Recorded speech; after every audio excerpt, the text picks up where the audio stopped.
I see these kids every day that go through the lunch line to get food and just move it around. I mean, what's the point if you're not going to eat it? I mean, you always hear about those starving kids in Africa, and then here we are, 21 million bags of wasted food products.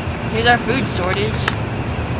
I never thought about that much food being thrown away. It's really sad that it is, because there's so many hungry people around that could use it. Even if you didn't give it to people, you have, for instance, I have an uncle that raises pigs and sells them, and there's a local restaurant here in Brookhaven that their scraps he picks up. He comes every day when they close and picks up their leftover food, and carries and feeds to the animals. But, and it's a shame that even the school here throws away so much food, so much food that could be, if not fed to people, fed to animals, because there's as many hungry animals as people. Oh my God! All I can say to that is, why are we not thinking about all the other people that are in need?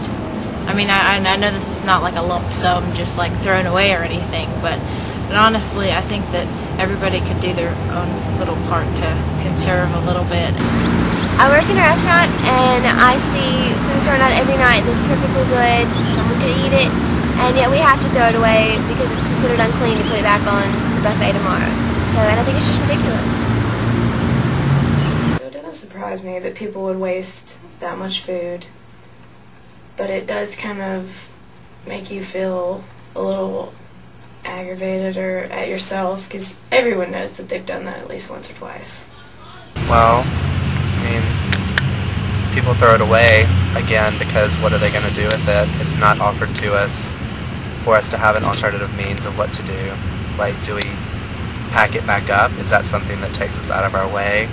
Or just throw it away because we don't have to worry about it? That what are we going to do with that food that's thrown away? What are we going to do with everything that is thrown away?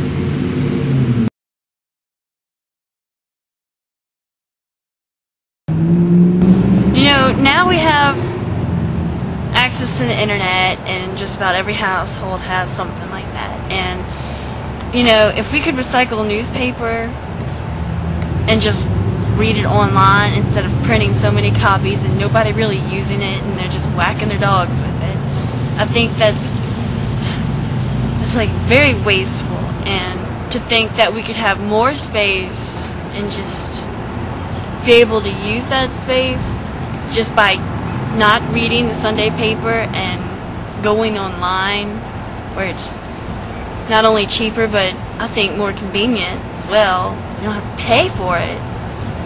It's just a better idea. I mean, that's why we have it, right? I don't know what to think about that, because I don't recycle paper either. I have a chimney on my porch and I burn my papers. When I get home, I'm putting a paper box out on my back porch to put all the paper in. Just because if just on Sunday we could save how many gazillion trees? I think it's just another one of those things that we're going to have to do. We need to start recycling newspapers, and maybe we could use more paper instead of other products, because we already have so much paper out there, like in the use, that we could probably keep going on using it forever and never have to cut down any more trees. I mean, it's inexpensive to recycle paper. I mean, there's recycling plants that recycle paper everywhere. Every town has one. So I see no reason why we shouldn't do this.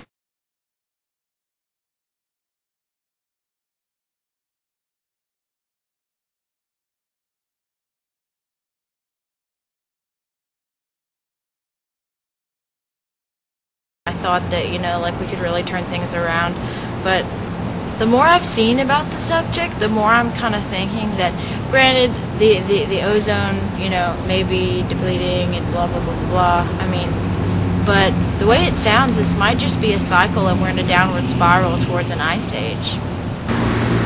Well, I try to do a little bit. I don't use aerosol cans for anything. I try to always buy non-aerosol hairsprays because one of the main killers of the ozone layer is chlorofluorocarbons, which are found in aerosols. So that's just a little part I try to do. I mean, there's both sides to every single story. The way I see it is I don't really believe in a global warming happening as a huge result from one thing.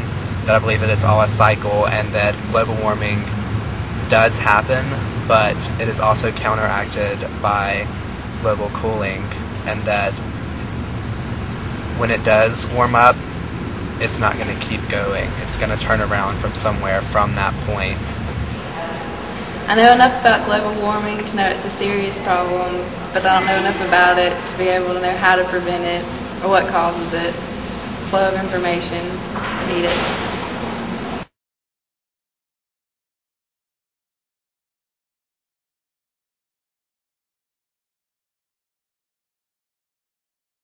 Hurricane Katrina hit our house, and I mean, I don't know if that's a fact of global warming or not, but apparently it must be. I mean, everybody's got these opinions on global warming caused Hurricane Katrina. And then, you know, I looked back, and it seems like every 40 years or so there's a really bad hurricane. So I don't know what to believe, if it's some kind of a rhythm, or this happens periodical to the world, or if it's the real deal, you know? It's gotten hotter and hotter and hotter with each summer, and it's getting to the point where you can't hardly stand to go outside. Sometimes it gets so hot. If we don't change our ways, and if we don't think about what we're doing to this earth, the only place that we have left to live in, man is doomed. Well, actually, it hasn't affected me at all, you know, because if I had my rathers, if I could control the weather, it would be more like today than any other day, or warmer than today. I'm a warm weather person. I hate cold weather. Granted, it's almost summer, and it's hot as hell, and it's just generally uncomfortable.